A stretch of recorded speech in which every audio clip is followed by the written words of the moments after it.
Thème 3, enfants et préados. C'est la rentrée et c'est parfois triste de devoir quitter un lieu de vacances ou de quitter parfois les amis, les cousins, les grands-parents chez qui ils ont passé du bon moment. Et un enfant a le droit d'être en colère, déçu, impatient ou même d'avoir des craintes. Et nous les adultes, nous pouvons leur montrer que nous sommes là pour eux et que parfois, c'est normal de ressentir ce qu'ils ressentent en ce moment. Et les très jeunes enfants peuvent exprimer leur anxiété, leur stress en recommençant à sucer leur pouce ou à mouiller leur lit, ou peuvent même parfois avoir peur du noir.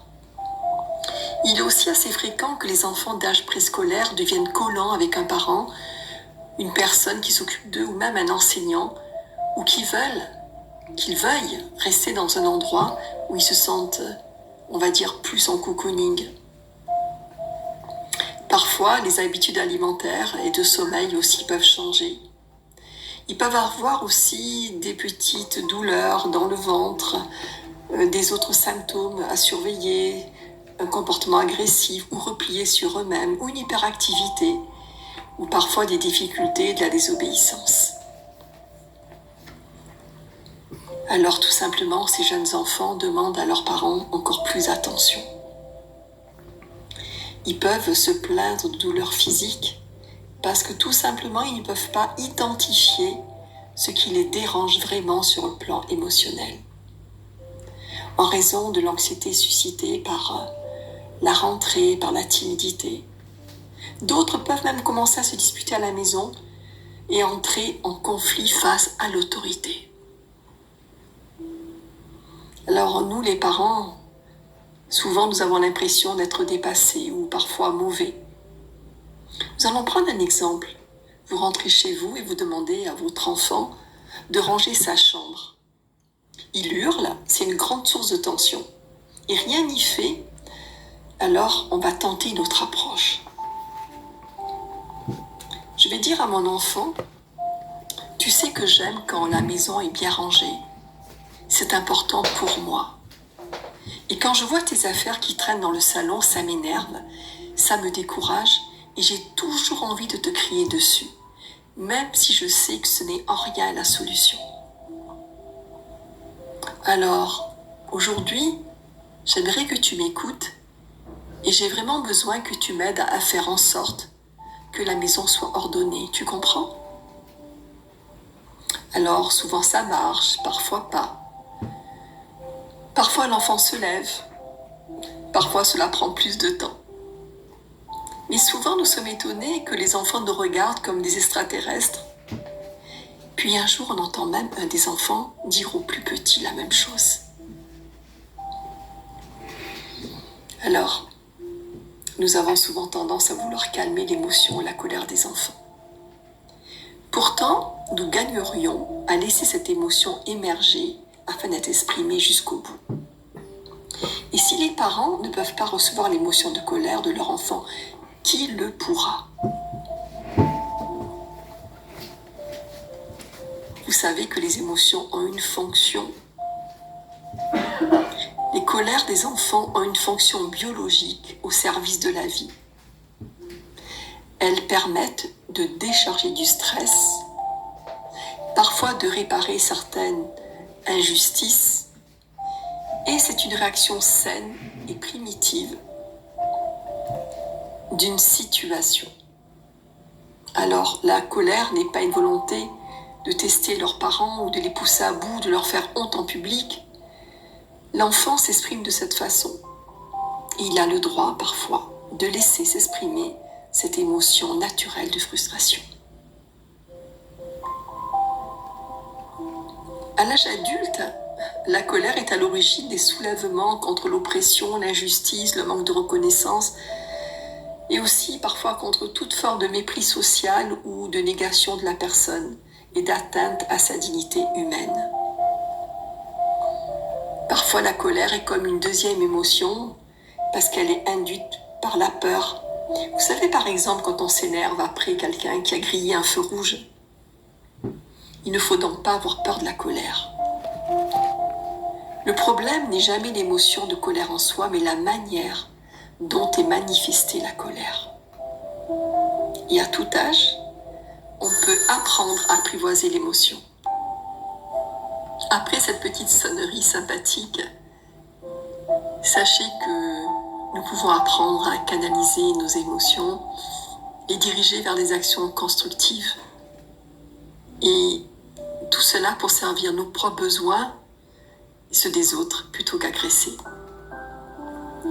Ce que je vais vous proposer au fil de ces thèmes qui seront nombreux concernant les enfants et les préados, ce sont des mini-exercices avec un petit peu de théorie bien sûr. Nous appelons cela des outils. Après avoir écouté l'émotion de l'enfant, le besoin caché derrière cette réaction, nous allons apprendre à l'enfant à remercier pour l'intention positive derrière cette émotion. Imaginez la colère, l'intention c'est être écouté. Puis nous allons l'aider à se débarrasser du superflu, c'est-à-dire que nous allons l'aider à jeter les émotions hors de lui. Après avoir communiqué, nous allons jeter ce qui est inutile. Pour cela, nous allons inviter l'enfant à prendre une feuille de papier et avec toute son énergie, on va lui demander de la froisser et d'en faire une boule de colère. Une fois que l'enfant a vraiment froissé cette boule de papier, vous allez lui montrer comment lancer la boule de colère aussi loin que possible en expirant. C'est-à-dire qu'on a cette boule de papier dans les mains, on inspire et on va jeter. Et vous allez lui faire recommencer cet exercice jusqu'à ce que l'enfant soit calmé, jusqu'à ce qu'il vous dise que la colère est partie de lui, loin de lui là-bas. Voilà. Ensuite, une fois que c'est fait, vous allez demander à l'enfant de frapper très fort dans ses mains. Recommencer jusqu'à ce que l'enfant ait déchargé sa colère. C'est comme s'il jetait ce qui reste encore dans ses mains. Voilà, on jette. On frappe et on jette. Puis on va attendre quelques secondes. On va remarquer que l'enfant est de plus en plus paisible. Et là, nous allons demander à l'enfant de se frotter les mains très très très fort. Voilà, comme ça. Une fois que l'enfant se frotte les mains, lui faire prendre conscience que les mains sont très chaudes. Il est placé sur le haut de la tête. Voilà, quelques secondes. Voilà. Et prendre conscience des mains chaudes sur le haut de la tête. Le contact des mains qui descendent tout doucement sur les yeux pour sentir la chaleur dégagée par les mains. Puis soulever un petit peu les mains et s'apercevoir que il est possible de ressentir à nouveau ce qui se passe dans les mains, au bout des doigts, à travers les paumes des mains. Voilà, puis sur le visage, sur les joues, les mains posées tranquillement.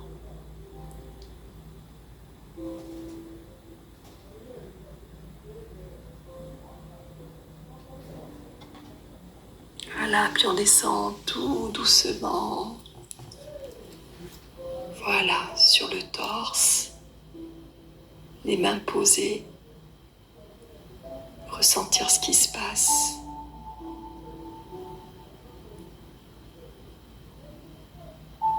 Puis les mains tout doucement qui descendent sur l'estomac, puis sur le ventre. Voilà. On va entendre les sons autour, la musique, la voix, les bruits à l'extérieur, puis la respiration. la différence de température entre l'inspire, l'expire, puis l'enfant et l'adulte fermeront les yeux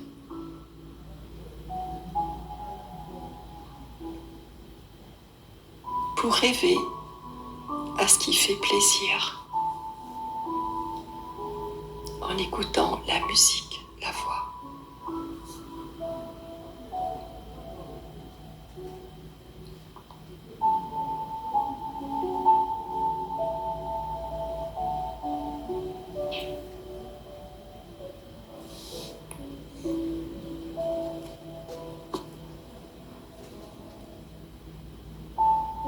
Une fois que les enfants et les adultes seront familiarisés avec ces techniques, ces mini-exercices, je proposerai une roue des choix que vous laisserez à leur disposition afin qu'ils puissent y avoir recours en cas de besoin d'apaisement. C'est utilisable à tous les endroits. Puis vous découvrirez l'échelle de Maslow pour les enfants. Une bonne découverte et à très vite pour le thème 4.